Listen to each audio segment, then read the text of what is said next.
This week's guest is fellow Bass Players United team member Stephen Lewis of the Big Band of Fun. Stephen is incredibly open in this episode and shares some amazing stories, going back to the beginning of his career up until his most recent achievements playing for festivals such as Glastuboury, Mountain Jam and Burning Man. So the first question I always ask everyone, very predictable first question, what is your music origin story?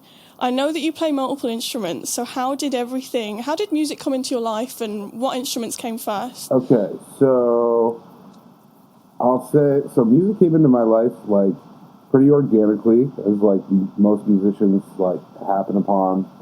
The real story is that, like, I was, like, really into, like, hip-hop music when I was a kid. Nice.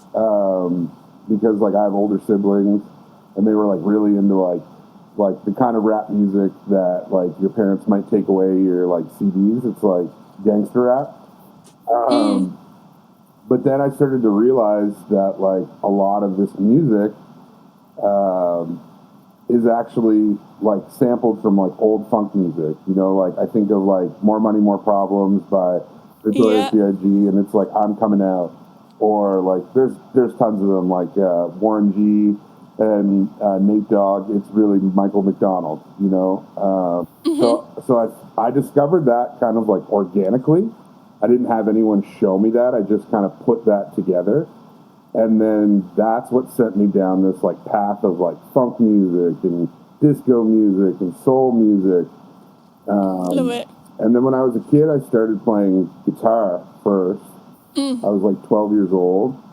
And then I started a band in high school with my brother and a friend, and my brother was playing bass, but he didn't really know a lot about bass, so I was like teaching him notes, teaching him scales, suggesting, you know, doing the ever hated like prepared bass line for a bassist.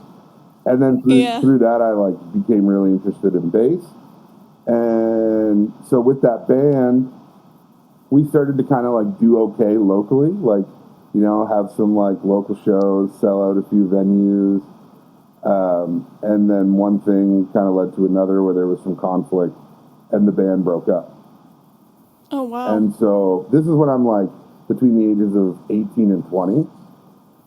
And I became really frustrated with that. Like, I was, like, really butthurt about it because I had written, like, the majority of the songs that we played, and I realized that, like, I'm not going to be able to play those songs anymore, you know, or at least the way that they were. And so I didn't really do anything musical after that for almost a year. I was, like, really, like, down about it. Yeah. And one day I went out to my mom's place, and my mom said to me, she was like, well, she's like, you play guitar, you know, you sing, you taught your brother how to play bass. I've seen you play the piano before, and I've seen you play a drum kit before, and you're not bad on drums, so, like, is there something that you could get that would allow you to do all these things for yourself? And I was like, wow. Yeah, I was like, yeah, there is. It's called a loop pedal, but, like, you know, if you want to get one that's really good, it's really, really expensive. And, you know, I don't know. I think I could do it, but if I need to get one, you know, it's going to have to be a really good one. So fast forward, on my birthday later that year, my mom we always like to have, like, dinner together on my birthday. So we had dinner together, and then she took me to the music store. And I thought she was going to, like, you know, be like, hey, get some new strings, get some picks, you know, happy birthday. And we walked into the music store, and she looked at me and said, you remember that pedal that you were talking about? I was like, yeah, the loop pedal. And she was like, well, I want you to pick out the best one that this store has, and I want to buy it for you for your birthday. Oh, my goodness. Yeah. And so that's, like, how I landed kind of where I'm at now. Like I got that loop. It's still the same loop pedal I use today. No way. Yeah. That's even more shocking. That's crazy. Yeah. I'm not really like a gear person, but I feel like I wouldn't be able to go 5+ years without thinking of wanting to change it. Is that because you have an attachment to it, or is it just because it does the job and it's cool? No, it's because like we've been able to like adapt it through like new technology, and I actually am about to like kind of move past it now because there's so much like different looping technology that's out there. But also too, just because when I got that, I wasn't really doing like all the international touring that I do now. I use the same loop pedal that my mom got me, but I have two other ones that are identical because I have to have backups. But we figured out all these ways to like sync Ableton to it, to use Ableton. Wow. With it, to use like, and so we're kind of always constantly adapting that in a performance scenario. But you know, the loop pedal is like, it's a blessing and a curse. For me, it's a huge blessing, but it's just such a great tool to like flesh out an idea even quicker than in a DAW, you know, like. Yeah. It's so cool to be able, and that's kind of the way my mind works now. It like from all of this years of like relying on that. My mind is very much like, here's a rhythm guitar part, here's like a complementing rhythm guitar part, here's a bass line, this is what I think the drums could be, here's like maybe like a little melody line, and it comes really, really quick. And I don't know, I think it's definitely changed my life for the better, that whole day of getting that loop pedal. So is there any musical influence in your family, or were you kind of the first one? There's like some musical influence in my family. Like my mom sings, but never like professionally or anything like that. She, you know, just would like sing in like choir or like sing around the house. And my dad was like really into music, like a huge music lover. But also I have like a really similar story to a lot of musicians that like, I came up in a church, and nice, yeah. And that's where I like kind of learned all of my first little kind of elements of music. My mom always would like tell me this story. And you know, this is to no effect to anyone's beliefs or anything like that. But my mom would say like, when we would bring you to church when you were a little kid, the like band would play first, and you'd be like up on the seat, like rocking out. And like, to be fair, our church band was killer, like really good musicians. So she was like, you'd be up, like dancing, like fully engaged, like loving it, you know. And then the preacher would get up to speak, and you'd crawl underneath the pew and go to sleep. I knew exactly what was coming when you were explaining that. Yeah. That's quite. Yeah. So that's where I like really got my influence. And then I was really lucky to like just had some really cool people invest in me, like from a really young age. I won't make this story long, but it's a really cool story. My dad had a friend that was like a pastor, and his like passion, like his like number one passion was that he would order Stratocasters, Telecasters, P-Bass, Jazz Bass kits from Fender. And then he would build all of the Fender guitars himself. And he started doing this like a long, long time ago. And he was just like such a cool guy. Like he was never like preachy to me, or never like judgmental towards the way I lived my life or anything like that. And so he used to come out to our house to visit my dad and hang out with my dad. And when he learned that I like started playing guitar when I was around like 10 or 11, he'd like bring his guitar with him and like, you know, teach me like CCR songs, or like teach me Jimi Hendrix licks, or tell me about like Woodstock, and tell me about like all these crazy festivals and like all this crazy like rock and roll history. And and then one day, you know, this is when I was just playing an acoustic guitar, And then one day he came out because he knew that I wanted to play electric guitar, and he came out and he brought one with him, and he was letting me play it, and he said it's a Fender Stratocaster, and he told me the story that when he like first got inspired to start building guitars, that this was the first one that he had put together. He had like found this old guitar at a pawn shop, and he took it all apart because it had a Strat body, and then he contacted Fender and ordered the neck and the plates and pickups, and so he was like, this is the first one that I ever built, and I wanted you to try it. And so I was like playing it for the day, and as he was getting ready to leave, he was like, I really think that I built this guitar for you, and I'd like you to have it. And so that's the guitar that I play today.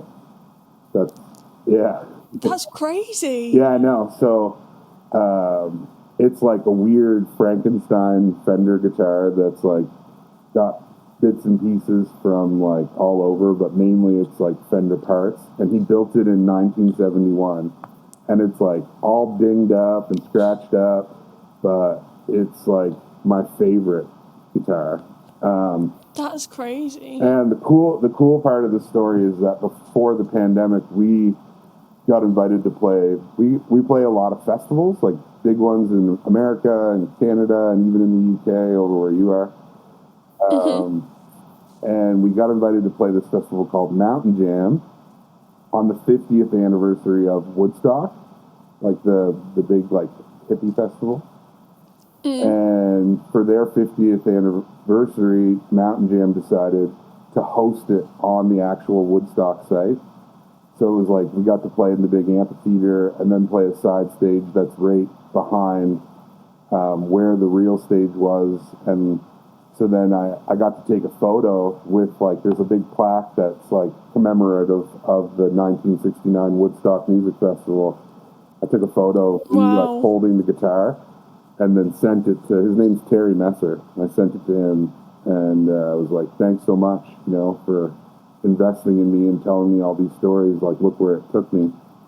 And, he called me, and he was crying, and I'm about to cry right now. Oh my goodness. Yeah, it's really, really cool. Really, like, amazing story. Oh yeah, I gotta show off my cup. Yeah, please show off your cup. I love it. What is that supposed to be on his cheeks? It's supposed to be a mustache. But it kind of looks just like that he spilt coffee all over himself.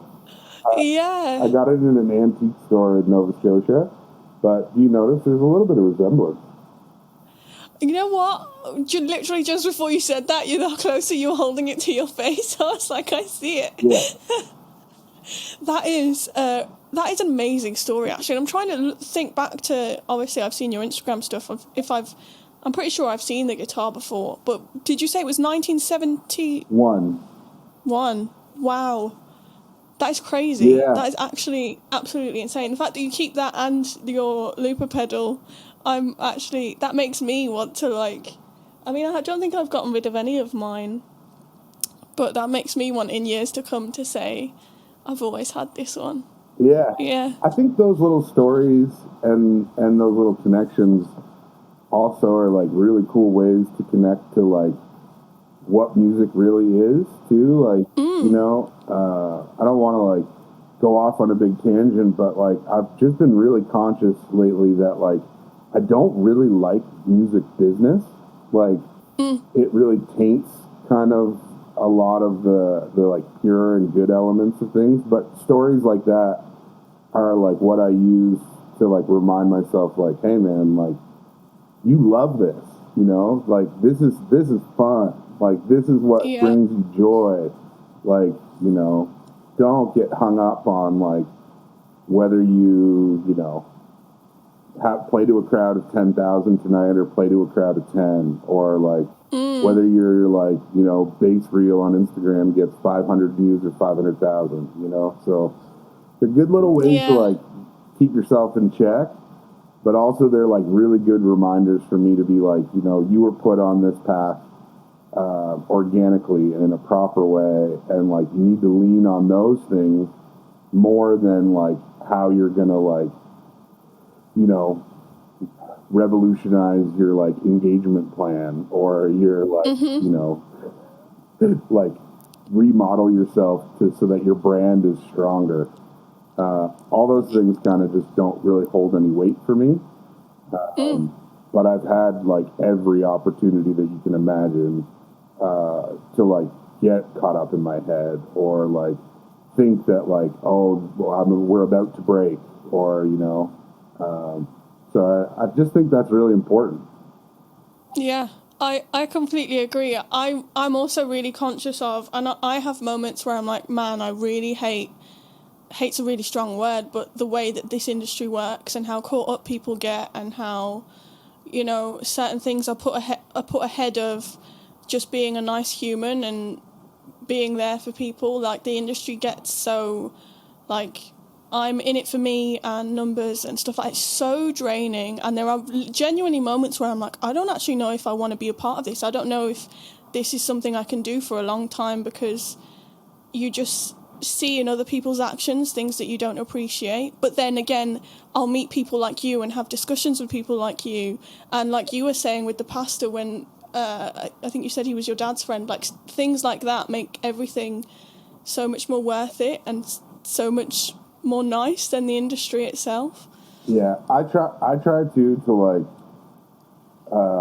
like I use those stories to like inspire myself, but I also use like those stories because literally, like, there are like hundreds of stories in my life that are similar to that one that I just told you about the guitar. But I try to remember those for myself, to be like, you know, make time for this kid, like, you know, like go help him, or like someone that's like hitting me up to be like, hey, we're in a new band and like we want to know what it takes to like go and play festivals internationally, or like what it takes to, you know, have your own like little home recording setup, or I always try to like make that time, or try to like invest in others, because that's what happened for me, you know. So I think and those two are really great pathways to be like inspired again, right? You're like, see some like young kid that's so hungry for it the way that you were, and it reminds you like, hey, that's you can still be that way even if you've been doing this for like a decade or 2 decades. So it's cool. Yeah, you're so right. And in helping other people, you're not only inspiring them and supporting them, but you remind yourself that, you know, there's great things to come out of being a part of an industry like this. I love that a lot. So how did you first get into festival touring? Did you do many, this is a bad term to use, but like regular gigs? I remember you mentioning in your 20s you were in a band and it didn't work out, but how did the transition from gigs to festivals kind of take place? So it's actually like, so it's really, it's a long story, but it's a really cool story. And I'll talk about it a little bit later too, but like, it's something that we're kind of like working on to document and talk about, because it's such an organic, cool thing that the way that happened, that we think it's important to like share it. So the answer is yes, I played a ton of like normal regular gigs, or like I had like, you know, like residencies in pubs where I would like play every Monday night and like learn covers and, you know, whatever. Like, and then the real way that it kind of all started is like, so this is like some real talk, Leyla, that we're about to get into. I was like a drug addict and an alcoholic. Like I was like, I was like really like in a bad place in addiction. And this is like a long time ago. Not that, well, I say a long time ago, but it was, I haven't drank or done drugs in February, it'll be a decade. It'll be 10 years. Wow. And so I was playing music, like I said, like in pubs or at small little events before I was sober. But in addition to like my addiction problems, I was also like really unhealthy. Like you can tell I'm a big dude now, but before I was like 450 pounds, probably weighed more because I was like afraid to weigh myself. So the reality of it is that like I was like 25, and looking back on it now, I was pretty convinced that I was going to die. You know, my dad passed away during that time too when I was 25, and I had a really close relationship with my dad, and like drew a lot of inspiration from him because even though he wasn't into music, he was like really passionate about helping people and like traveled all over the world telling his story, because he has a very unique story too about like overcoming kind of like different challenges and addiction and things like that. So when my dad passed away, I fell deeper into addiction, and I had a friend that like offered me this help like 6 months after he died, and he just like made a kind of like an offer to like, he was like, why don't you try to like not drink, not party for 90 days? You know, why don't you like do yoga with me for 90 days? And why don't, like, he had like a restaurant that was like vegan and vegetarian as well. He's like, oh, nice. He's like, why don't you become a vegan for 90 days? And every day that you do this, you can come into my restaurant and eat a meal for free, and I'll do yoga with you, and I'll check in with you. And on day 91, we'll get a bottle of tequila, and we'll like, you know, go off the rails together.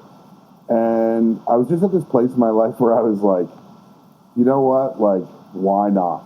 You know, like, what do I have to lose? Like, this person, I really respect him. He's also involved in the music industry. At the time, he ran one of the biggest festivals where I'm from. Oh, wow. And so we met, and we like had our like last drink together and ate a steak dinner. And then he's like, all right, man, tomorrow it starts. And so then in 90 days, I did that. And in 90 days, I lost 105 pounds. Jeez. Yeah. No way. Yeah. And so then when day 91 came, I was like, why would I ever go back to that? Like, I feel so good. And then through this whole process, right, like, I'm not going out partying. I'm not going out and like spending money on like, you know, illicit things. So through this all, I'm like playing music. I'm playing like piano in my basement. I'm like working on my loop setup. I'm like writing all these songs. All this stuff is like coming out. And so then, yeah, like on day 91, I was like, I'm never going back to this. You know, I'm never. Wow. And so that's really what like started this all. Like, because I just started to care about myself and like wanted to live and didn't want to die anymore. That's amazing. Thank you for sharing that. I didn't, obviously, I've known you for a while, but obviously didn't know your story and your background, and that's really incredible of your friend to support you like that. And obviously when he said the 90 days, I'm assuming he'd hoped that you'd get to the end and do exactly what you did and not get that bottle of tequila. Yeah, it was a trick for sure. Yeah, it was, but he did it in such a nice way. It's like, we could have the bottle of tequila at the end of the 90 days if you want, but it's so great that you did get to day 91 and, you know, did all that work. That is incredible. Yeah, and then so I know that was like that's like a long story, but so then what ended up happening is that at the time I started to get like small offers for like local festivals. And then there's like a big festival in my hometown. It's like the biggest one on the whole like east coast of Canada called Harvest Music Festival. And I got booked there.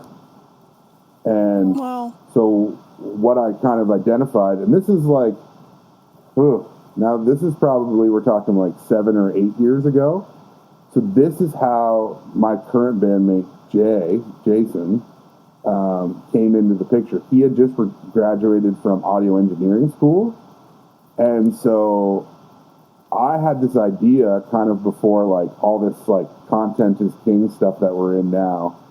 I was like, look, like I want to take the money that these festivals are paying me and I want to reinvest it and hire you. And I want you to come to the festival and I want you to multi-track our performances. I'll hire a camera crew. and I want to like film them all, and then I want to edit them into like pro shot videos. And so it started really with that the first time that I got booked at Harvest, because that's my hometown, and I knew that it was like the first time that I had been booked for one of the bigger stages, and I knew that there'd be like a great amount of support come out for that. So that's exactly what we did. We filmed it, edited it, and Jay was like super invested in it, and we like, at the time we were like sitting in his grandmother's garage, like editing these videos and mixing the songs and going through it all before he was ever in the band, you know? And then I used those videos. I would send out like 5,000 pitches, like everywhere, like wherever there was a festival or an event, I sent them an email.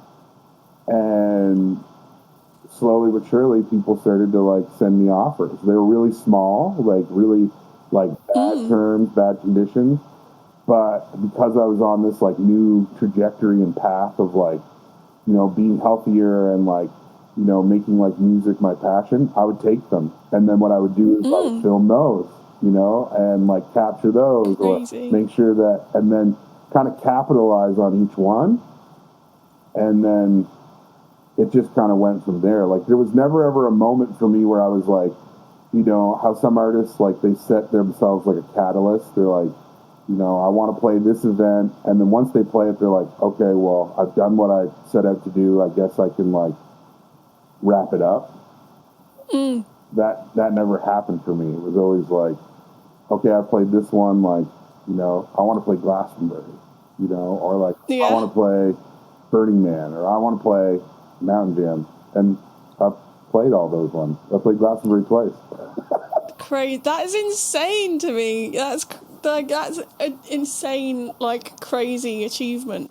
So even when you do a festival now, is it the same, like pictures, videos, and then when that's done, you're sending out again? Or are you at a place now where people are just looking to rebook you? So, yeah, like we're like a party band. So it's like we say in our little bio that we're like a funk band on steroids.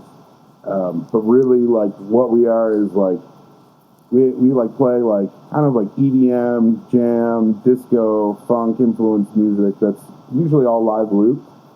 But then there's like an edge to it where it's kind of like a little bit racy, a little bit edgy, but underneath it all, it's like really positive and really encouraging. And like, I'm like kind of the person that's like, you know, there's no ego on stage when we play. It's very much like, hey, if you're in the crowd, we're doing this together. Like, this only works if you want to, like, you know, you bought the ticket, so like, let's get crazy together if you're in, you know? So at this point right now, this was actually the first year that I didn't send out one pitch. I didn't send out anything. And what we're kind of, we just got back from a tour in California. And so what we're doing now, we haven't really talked about it to anyone yet. So you're like getting like the first kind of inside scoop. Exclusive. Yeah. We're kind of frustrated with rules. We don't like love rules. And when you're a touring musician, all you're faced with is rules, you know, or guidelines, you know. It's like, be at the venue at 4:00. Sound check and load-in is at 6:00. You know, your meal and your green room will be ready for you at 7:30. You'll go on the stage immediately at 8:15, and you'll play, you know, 2 60-minute sets. Your curfew is 11:30. Your curfew is midnight. No, you can't put that monitor there. No, you can't set up your stuff there, right? So it sounds really entitled, but like those kind of things, you know, especially after the pandemic, we're just like, we've got to a place where we've done so much and we've like played so many places that we kind of just want to like fall back in love with music, like for what it is, with no rules, with no intention of being like, hey, look, we just played to like, you know, 10,000 people, or like, because there's a lot of ego in that. Yeah, definitely. So we played in California. We played these 2 amazing festivals. They were awesome. The people were awesome. The shows went super well. But instead of like doing the normal thing where we would route shows and venues in between the festivals, like go play clubs or go play like, wherever, we flew out all of our gear, all of our equipment, but also all of our camera equipment, including Jay just got like a new drone, so like a nice. flying camera, and then we bought a lithium battery, like a chargeable battery, that and because we're live loopers and we don't use amplifiers or anything like that, it's all kind of like pedals or software. We don't use that much power, so we got a lithium battery, and we went off into like the desert and like into the mountains and set up all of our stuff. And we have like 2.5 hours of playtime is what we can like do off of our battery. And we just played music and filmed it all. Just like improv jams, songs that we'd already written. We like, I'm not going to tell you what it is because it's going to come out, but we like had this idea of like songs that are inspired by the desert. And we learned them on the spot and like recreated them and made these live loop remix things. And yeah, so we're kind of like working on making like either a documentary. We're gonna like present it like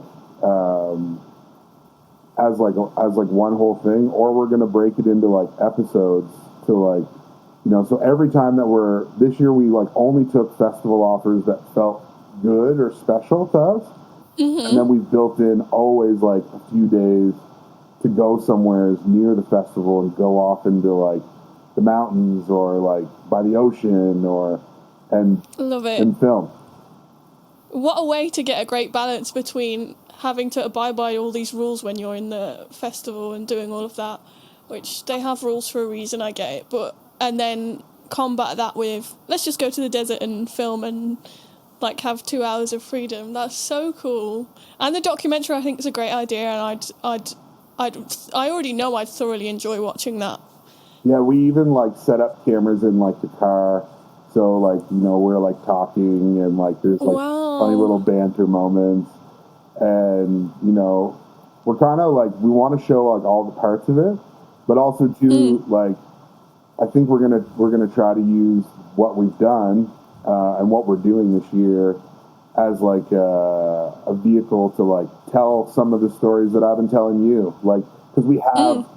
All this footage, like we have footage from our shows at Glastuboury, shows at Burning Man, shows all over the U.S., or like, like a show that's on a Wednesday night that we're playing to 15 people, and then the next night we're playing to 500, So we want to like kind of tell this whole story of like what we've done and how we've done it, and then how we're kind of like escaping it, because like, it's really unviable to be a touring artist right now. It's really hard.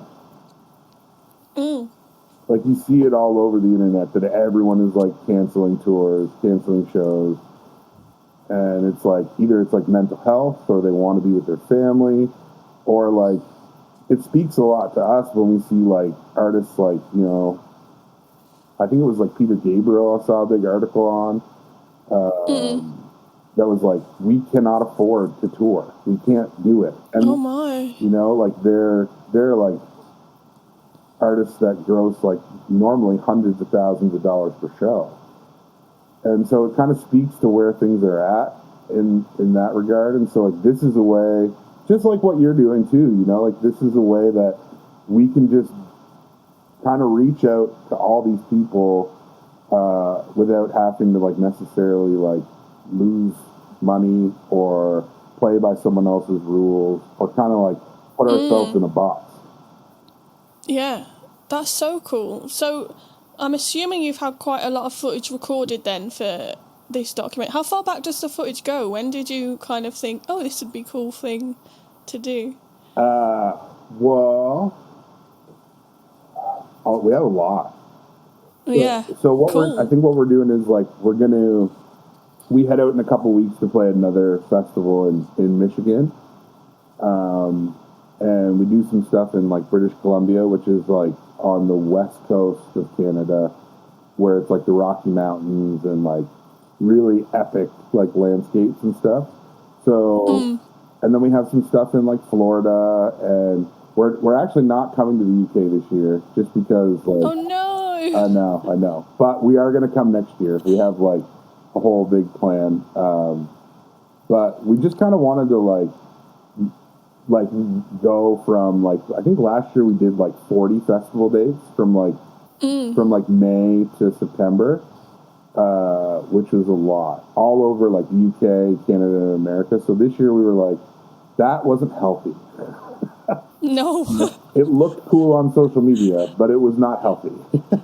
That's the thing, and that's a great point. Like, I think about like the idea of traveling and doing festival tours. I'm like, oh my god, that's such a great idea. And then I think more about it, and I'm like, you're away from home for X amount of time. You're obviously having to interact with people all the time. You're, you know, it just feels like it would never stop.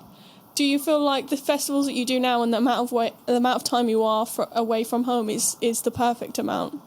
Yeah, I think like we've done tours of all different kinds. I think we've landed on that like 2 weeks and a little bit is kind of the ideal time to be away, because like after 2 weeks things start to change, like both at home and with you as a person. Like I noticed it like this time that like, you know, the differences in like in both like social and like weather and, you know, arts between where I live in New Brunswick, Canada, and in California are massive. But I noticed that like at the end of this trip, I started to feel like I was from California. You know, I started to be like, oh, wow. I could stay here. You know, like I'm comfortable yeah. here. And same with like the UK. Like we last year, one of our tours in the UK was like a month long, and wow. it was hard. It was difficult, but then it's the same thing. It's like started to become comfortable with the time, comfortable with the like culture, comfortable with how everything was going, and I was like, oh, I'm from the UK, you know. And then I go back home. You're from like, everywhere. Yeah. Then I come home and it's this big shock, right? And, wow, yeah. And Jay has a family, like Jay has a son, and I really try to be invested in like my family. I don't have kids or anything like that, but I try to like make time to be with like my mom and my sister and my nieces, and all of that becomes sacrificed, and all of that becomes like, you know, like one of the worst feelings that I've ever felt is like doing a FaceTime to wish my niece like a happy birthday. Like it just doesn't feel good.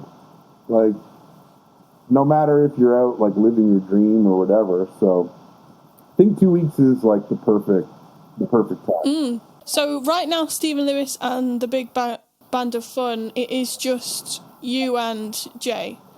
So it is and it isn't. So I first started out doing this whole project by myself. It was Stephen Lewis and the Big Band of One, right? I noticed that on your email. I was like, am I reading this wrong? No. So I started out doing it by myself, and then organically I kind of added these other players that were also loopers. And then I added a live drummer. And then some members changed.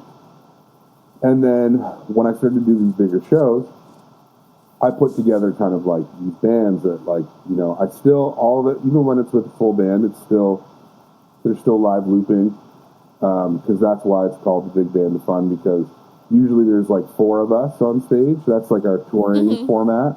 But it sounds sometimes like there's 12 of us, right? Because of the nature of what we do. So I guess the answer to your like question is that like the reason that we have Stephen Lewis and the Big Band of Fun, like before the pandemic, we were doing that full time. That's what it was. And like when the pandemic happened, right before it, we were gonna have like the craziest year ever. Like both like touring shows wise, but like kind of the first time that we were gonna be able to like carve out salaries for ourselves. Like where, you know, we're not like making like unsurvivable amounts of money. But then obviously all of that didn't happen. And then the nature of like how the lockdown was in Canada, they like broke us into zones, like beyond our provinces. So at the time, our drummer lived an hour and a half away, but technically in a different zone. So for almost a year and a half, we couldn't see our drummer. Our like trumpet player at the time lived 4 hours away in Quebec. We weren't allowed to go to Quebec, and he wasn't allowed to come to New Brunswick. So we didn't see him for a year and a half.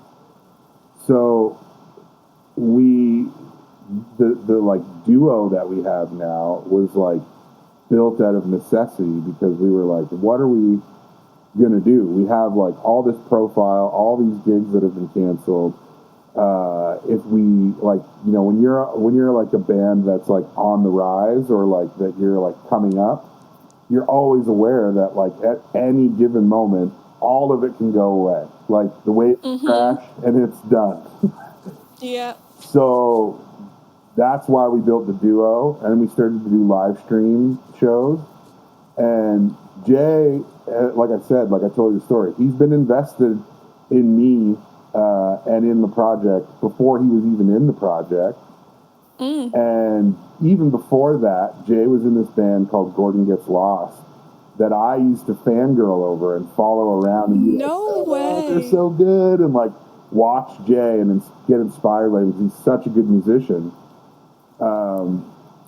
So all of that connection kind of led to like where we're at with like him being in the band, with him kind of like spearheading this idea of like live streaming, and us building this like live looping duo together that essentially tries to have the same big sound, if not bigger, than what the Big Band of Fun does, right? So, and Jay is someone too that is really good at keeping like me and his ego in check.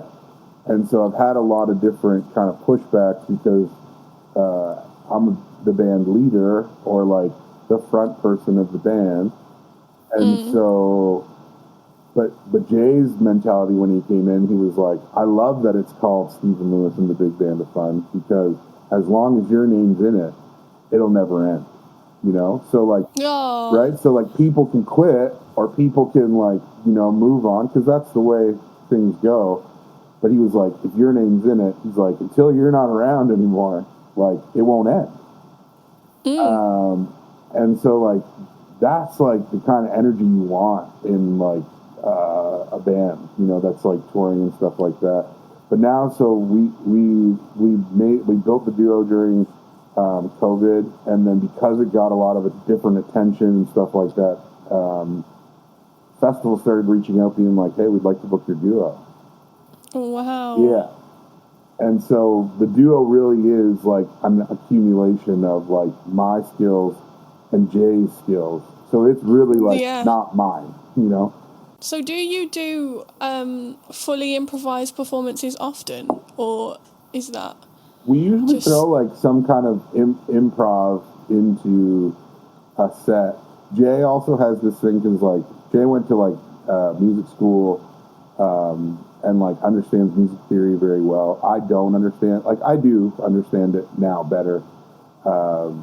But Jay has this thing where like he kind of has seen me come up, you know, like, and so he's like, man, you understand like what an audience wants. Like, you know, you can feel that energy. He's like, so I don't want you to tell me the set. Like, don't tell me what you're going to play. Like, if you're going to play these songs that we've written, great. If you're going to play something that's improvised, great. Like, I'll get it. I'll catch it. You know?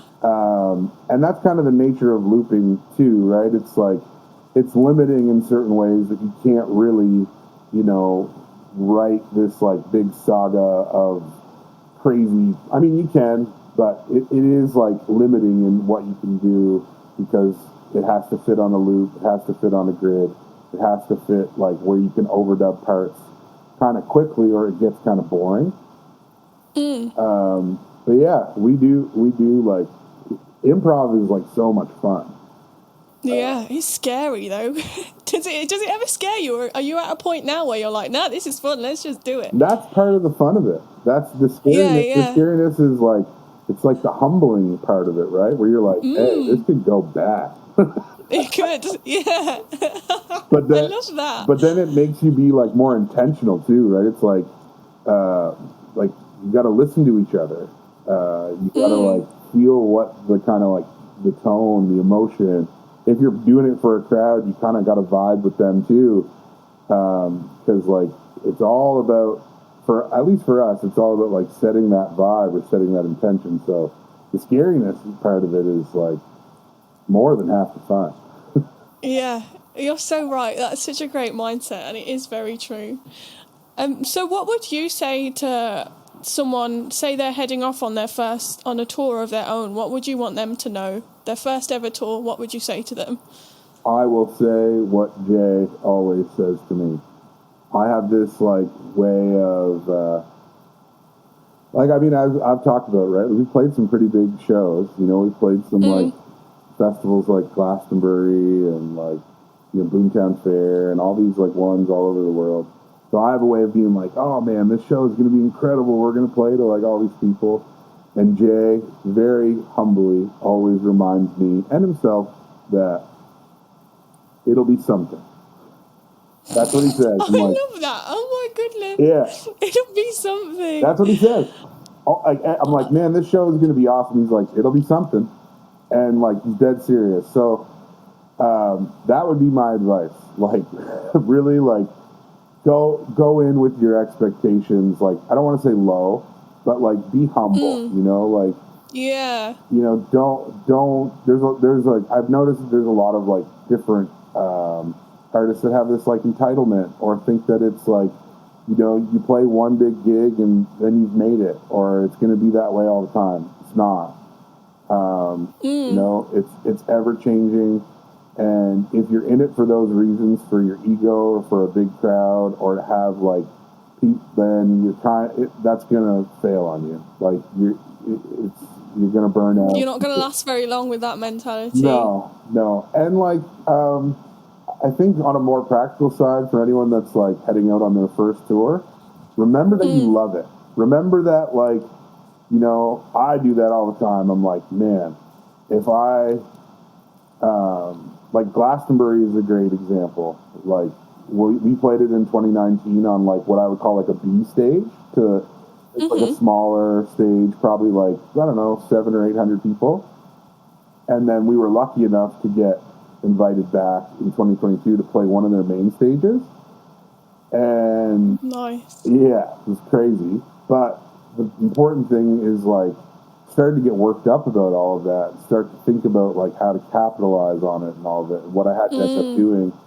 And also too, ironically, that second performance at Glastonbury landed on the anniversary of my dad's death.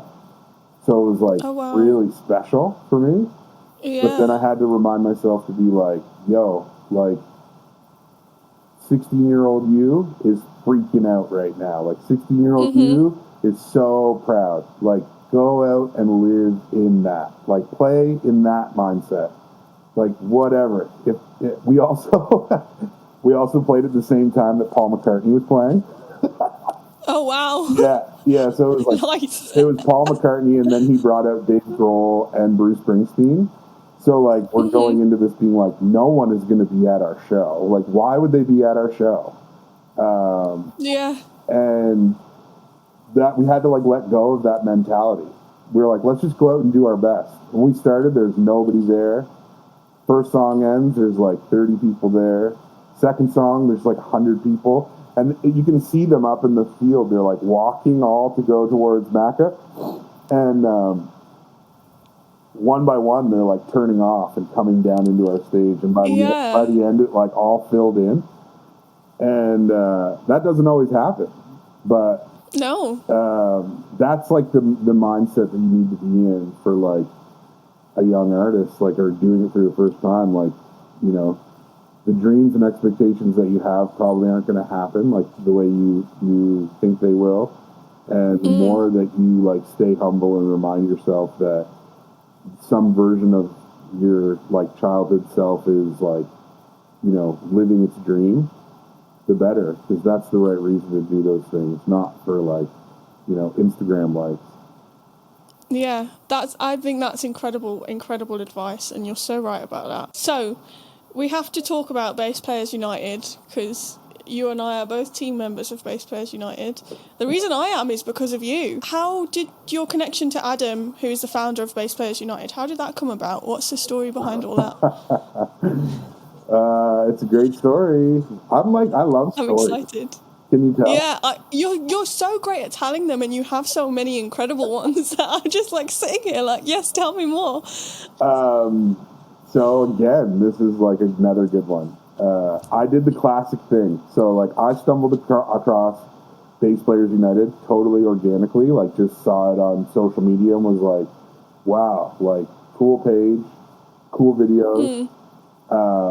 And when I found that that's when I had started making like live looping videos. Yeah. And so I did the classic thing. I like wrote Bass Players United with a video that I had made that had like got a little bit of traction, and I was like, said like, hey, you know, I'm a live looper. This video isn't all bass playing. There's like bass and guitar, but I think like, you know, your audience might really dig it, and I just wanted to send it to you to see if you'd like repost it or share it. And this was like on Facebook. This is a while ago now too. They're really big on Facebook actually, so that makes sense. Yeah. So, and like, I'm sure at some point, maybe you haven't, but that's like a really common thing for artists to do, you know, like when you're like trying to come up and like figure out your like profile, get engagement, all that stuff. So I didn't really expect to get a message back. And then I think like a day or two went by, and all of a sudden I get this message back, and it's like, hey, Steven, I actually know you. And I actually know you through your father. And, you know, my family, like, kind of ran in the same circles as your family. I also know your brother and used to hang out with him. And my name's Adam. And I live in the city that you live in. Like, I live in Fredericton. No and I was like, way. What? And he was like, mind blown. Yeah, I was like, huh? Like, what? And then he's like, this video is really cool. I think it was along the lines of like, you know, there's like, I loop the bass like twice in it, you know, and then the rest is like me on guitar. But he's like, I agree with you. Like, I think this video is cool, even though there's a lot of guitar playing in it. And I'll reshare it for you. And so he reshared it, and it did blow up. And I was like freaking out. But then I wasn't freaking out about the video as much as I was freaking out about like, who is this dude that lives in the same city that I live in that like knows who I am? Yeah, like no, like, you know, he wasn't like, I know you're like, because I wasn't really like, he's like, I know you're a musician, but I know your family. I've heard your dad speak, and like our families have been like connected. And so then I like just had to like keep like engaging with him and being like, well, man, like, how do we, like, what circles did we run in? Like, do you want to meet up? Like, do you want to go for coffee? Do you want to like, and then that's how it started. We just like started chatting all the time and meeting up, and we just started just talking about ideas, different like ways to be inspired, not like anything really to do with like making a bunch of videos yet or like doing things. And then he just one day was like, man, he's like, your perspective on music is really good. Like, I really like respect what it is. And like, I was wondering if you want to be a team member at Bass Players United. I'm like, yeah, but what, like, what does that mean? Like, I don't know what that means, but yes. And so don't need to know what it means. Yes, please. Yeah. So then he just explained, he's like, well, it means kind of like whatever you want it to mean. Like, you know, it just means that like you're down to like encourage others. You're down to like, you know, if you want to like make videos, you can, and we'll like put them out. Or if you don't, that's cool too. But if you find like other people in the community that you think would benefit from it, like that's what really at the core it's all about. It's all about like community, helping each other, you know, being open to learning. And so that's how it all happened. And then, like, I started to, like, want to make different little videos because I thought, he was like, there's not, like, a lot of people doing looping, or there's not a lot of people, or sometimes there's a video that's an old video. He's like, man, I'm going crazy. Everyone keeps fighting over whether a 4-string or a 5-string is better, or pick or slap, or finger style. And I was like, I got an idea. And so, like, I, like, made a video. It has, like, finger tapping, slapping, like, finger playing, looping. And then at the end of the video, like, I hold up a 4-string and a 5-string, and I just say, like, hey, whether you, like, play a 4 or a 5 or a 6, or with your fingers, or with a pick, or if you're a beginner or a pro, if you're having fun playing your bass, you're doing it right. So, like, it's important for us to, like, stay encouraged, and, like the brand says, stay united. And I love that. Yeah, and so then he was like, dude, that was a great video. Like, that was amazing. Yeah. Like, he's like, your playing was awesome, but, like, the message at the end is the best part. Message amazing. Yeah. I don't think I've seen that video. I want to go searching for it after this. I'll send it to you. Yeah, please. But yeah, so that's how that all happened, and then through all of that, we just became, like, really good friends. So, like, we get together all the time. We were together yesterday. I saw on Facebook, actually. Yeah. And, like, that's also, too, like you said, like, that's how we know each other, Leyla. Because I stumbled upon one of your videos and was like, holy. And then I was like, Adam, she needs to be a team member. Like, she's wicked. And he was like, he didn't even, like, question. He was like, you're right. He's like, I'll reach out to her. And that's, like, what it's supposed crazy. To be, too. Like. Yeah. And Adam has made such an incredible community, and I love his message. And the people that he has within the team are all incredible people. I haven't talked to all of them personally, but the people that I have talked to, he's done it right. He's done it so right, because not only are they really talented musicians, they're such lovely, welcoming people like you and Adam. I think he's done an amazing job. And thank you for mentioning me to him on that day. I think he said you were out for coffee and you just mentioned it, and I was like, yeah, because if it hadn't have been for you, essentially, I don't know where I'd be today. I could not be even having made this podcast. Like, that really, having that community really kicked it off for me. So, yeah, thank you. That's crazy, eh?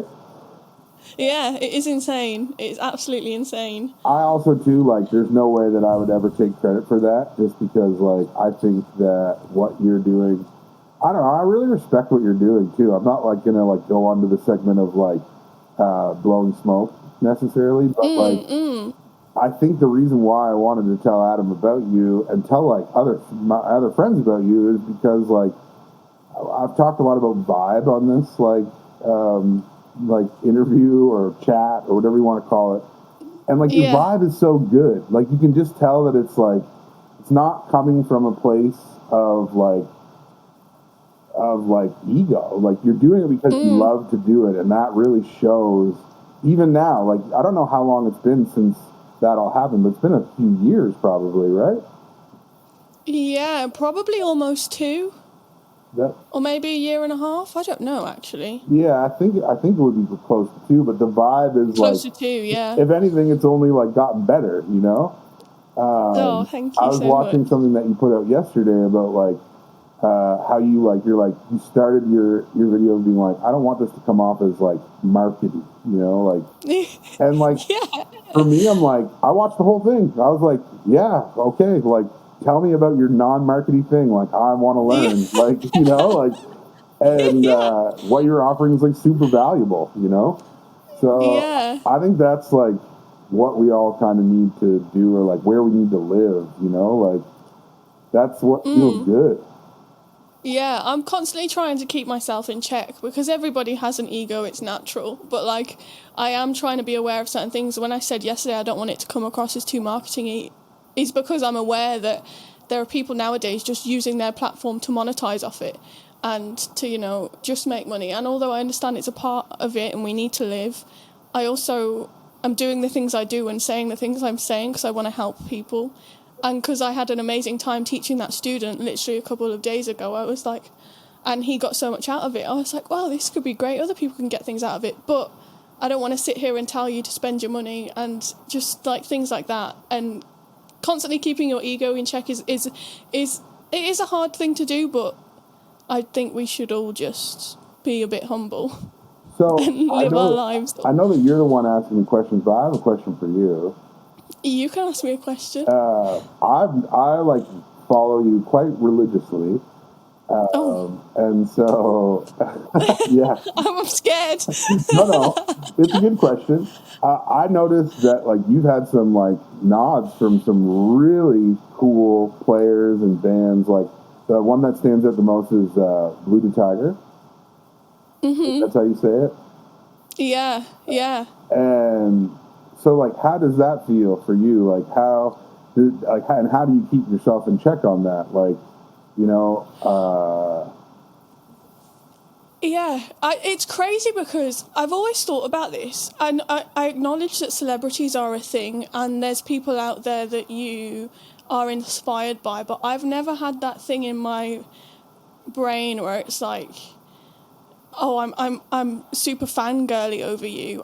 They are humans at the end of the day, and they are people who've done like successfully and are smashing the things that they do, but there isn't anything in me that's like, oh my god, that's incredible, like that takes it too far to the extreme, that then thinks, oh, this is great for me, let me see if they want to share more of my videos, let me see if they want to do this, want to do that. Like, I'm so thankful that they interact with things like that, but then also realise again at the core that they are just another person doing amazingly in the things that they're doing. I think there's not a lot of ego involved in things like that. It is a really cool experience to have people acknowledge you and you know, all of those things, but it's never been oh, this is my moment, and oh, I must shout about this, or oh, like I might share it on my story to be like, oh, this is really cool, but it caps at that, I think. Yeah, I noticed that like you share it just like how anyone would, but I noticed that you don't like try to blow it out, you know? Yeah. Do you get encouraged by it though? Like, do you feel like it gives you a little boost to go and do your next thing? Like, or definitely, but I wouldn't say, like, even just people, anyone commenting on my videos, putting a really nice comment. You know what? I would actually argue I've had comments before that are really heartfelt and that, you know, I can't think of one on the top of my head right now, but come from people who aren't necessarily known, but they've put a lot of effort into what they've written to me in their comment, and it's so genuine and so lovely of them that it's comments like that I would argue make me more inclined to keep going than someone famous to post me on their story, if that makes sense, because that comment's coming from such a genuine place and you can feel it when they write it, and to me that's what keeps me going. They do too, but more so the really genuine ones. I feel exactly the same, you know? Yeah, nice. Yeah, that's like so cool. And it's just good to like hear you say it too, because like, I don't know, you wonder about these people that you like only know via the internet, right? And you want to like understand how they are off the screen, or like what's their perspective and stuff like that. And I think the more that we like have these type of conversations, the more we kind of realize that like we're really similar in a lot of ways, and that we share like all these kind of similarities and ways that we can like connect, even though maybe like our approaches or art is different. So, thanks for answering my question, Leyla.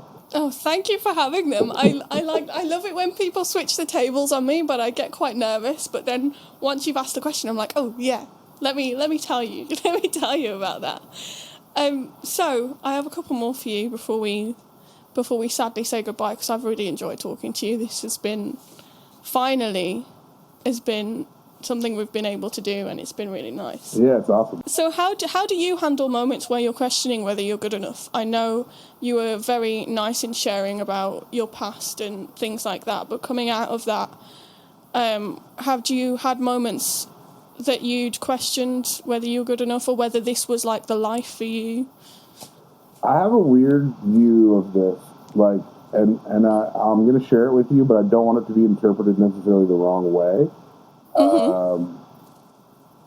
The thing is that, like, I'm not good enough is the way I kind of, like, I spin it to myself. Now, people would be like, what are you talking about? That's really negative, or that's, like, really weird. But yeah, the way I tell it to myself is that, like, there's always going to be someone better. There's always going to be someone that does something different than you, that you're going to, like, admire or, you know, be, like, maybe even a little bit envious of. But the more you can accept the fact that you're here in this position or in these positions because you're lucky, you're blessed, and because you've been true to who you are, you know, that's where this all needs to live for you. And so, like, you're never going to kind of, like, I think the way I'm saying it, like, you know, to be like, I'm not good enough is, like, is a weird thing to digest. But what I'm really saying is that, like, I'm always going to be on a quest to be better, right? So, yeah, realizing what, like, you know, that's ever going to be ever changing and ever, like, kind of something that I strive for is a reminder that, like, you know, you're not that good. You know, you can be better, and you can be better by, like, learning from others, listening to others, taking constructive criticism. Now, like, imposter syndrome is a different thing. I know that, like, I've heard you talk about it before. And, you know, I think it's, like, a product of, like, how we're, like, so socialized on social media. That, like, I get comments or people writing me being like, man, I could never do what you do. And I'm like, no, you can if you talk like that, like, you know, or but you can, like, you know, it's all about your intention. It's all about, like, how much you really want to achieve the thing. So I kind of, and also too, I guess I surround myself with really awesome people. Like, I keep my circle really small. Like, I'm the kind of person that would have, like, tens of thousands of people I'd call friends, but really a small circle of people that I would say are, like, my close friends. And those are the ones that, like, know my flaws, that know that I struggle sometimes with, like, my mental health, or with the fact that I'm, like, really busy, or that I can't make time for my family or even them. And they're the ones that kind of, like, lift me up when I need it, but also tell me the hard truths that I need to hear, that, like, you know, maybe make me mad at first, but then when I walk away, realize that, like, they're right, and they're giving me insight into my life that I don't necessarily have. So I think all those things collectively are how I kind of, like, accept that, you know, I'm meant to do whatever it is that I'm doing. And I guess the last thing I would say is that, like, I always keep in check that, like, you know, 10 years ago, I was not good. Like, I was, like, would struggle with my loop pedal, would struggle with understanding music theory, would struggle with bass lines, would struggle with chord progression. And I still do today. But I'm so much better than I was 10 years ago. And that's kind of the way that you need to just progress. That was, like, a big dance around. Yeah. You know what? I think that was actually a very humble and realistic response to that question, which makes sense because we've been talking about how important it is to be humble. So for you to say, in essence, you're not good enough, makes a lot of sense, and is actually quite humble and realistic when you think about there is always going to be someone that's better than you, but it's what you do with what you have and where you go that is the main thing.